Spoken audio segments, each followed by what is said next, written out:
operasi sukses, baru dia masuk ke badannya itu, baru sakit semua baru sakit. Cuma matanya aja yang jereng gitu rusak, kayak gitu. Ya, itu bukti. Jadi kalau belum waktunya, nah itu untung utuh. Kalau kepalanya rusak, ya dia mau kemana? Makanya kita jangan mendekati kebinasaan. Nabi perang pakai baju besi bukan untuk panjang umur, supaya nggak rusak. Kenapa kita suruh mandi, suruh minum obat, suruh makan, supaya nggak rusak. Supaya sesuai dengan kebutuhan ini. Walaupun belum waktunya mati kan, kalau rusaknya biasa aja masih hidup, tapi kan fasilitas ini tidak bagus. Apalagi ada yang rusak. Kalau banyak patah sininya masih bisa dipakai, patah dada masih dipakai. Kalau patah kepalanya habis nggak bisa. Makanya jangan kamu mendekati kebinasaan. Bukan mati, binasa. Nah itu masalah mati ini banyak yang nggak memahaminya. Dikira mati itu nggak waktunya mati. Makanya orang bunuh diri itu juga gentayangan. Makanya umpamanya ada di hotel, ada terjadi di rumah juga. Kok ada orang nangis. Ya, ada apa ini? Terus ada riwayat pernah orang perempuan bunuh diri di situ, misalnya gitu. Dia memang di situ. Kenapa dia nangis? Dia menyesali jasadnya itu tadi. Menangis sih dia menyesal. Ya, jadi dia nangis saja. Jadi butuh orang pintar. Ya. Kalau orang pintar itu dia dibawa kalau dibawa ke kuburan orang kamu kerja.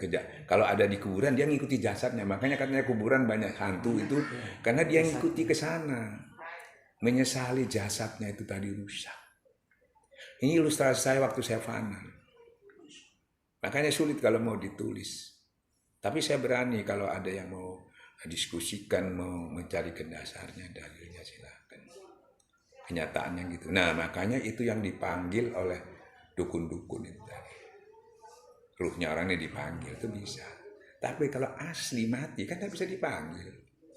Masa permisi dulu, malaikat saya ada yang panggil. Ya. Ya itu memang bebas dia, tapi siksanya nggak ada, dia belum masuk siksa kubur. Nah siksanya di mana Ustaz? Nah itu tadi, dia melihat istrinya sudah sama orang, makan nggak bisa makan seperti itu. Itu tersiksa nih. Ya, dia masuk di golongan setan, akhirnya ganggu orang, jengkel dia. Ada orang sedikit, masuk dia kesempatan. Makanya ada orang itu, ibu saya. Banyak orang mentafsirkan belum 40 hari katanya suka masih datang. Itu orang yang belum mati itu. Dia bergantungan. Nah itu tadi. Nah dukun-dukun pakai itu. Nah kalau sudah mati asli nggak bisa. Tapi ada yang suka menipu merusak akidah. Apa yang merusak akidah? Korinnya. Jadi dukun tertipu juga, dikira asli itu. Nah ini kalau tanya tahu betul, Korin kan mulai kita lahir dia tahu persis. Jadi Korin yang ngomong ngaku dia gitu. Nah, kalau orangnya mati bunuh diri, orangnya masih dipanggil. Tapi kalau sudah mati, loh kok bisa? Saya bisa panggilnya itu bukan Korinnya itu. Tertipu. Tapi persis. Kalaupun dia mengadakan penampakan persis. Tertipu di Korin itu. Kan ditanya ini bapakmu siapa, ini siapa, kamu dulu tahu dia ikut terus. Nah, wali-wali setan itu juga dari situ ngasih tahu. Wah kok bisa tahu ya, bisa tahu. Korinnya yang memberitahu. Kan gitu ya. Nah itu saya dapatkan dari situ. Makanya kalau saya Ustaz baca di mana, nggak baca gimana saya masuk ke wilayah itu jadi tahu gitu.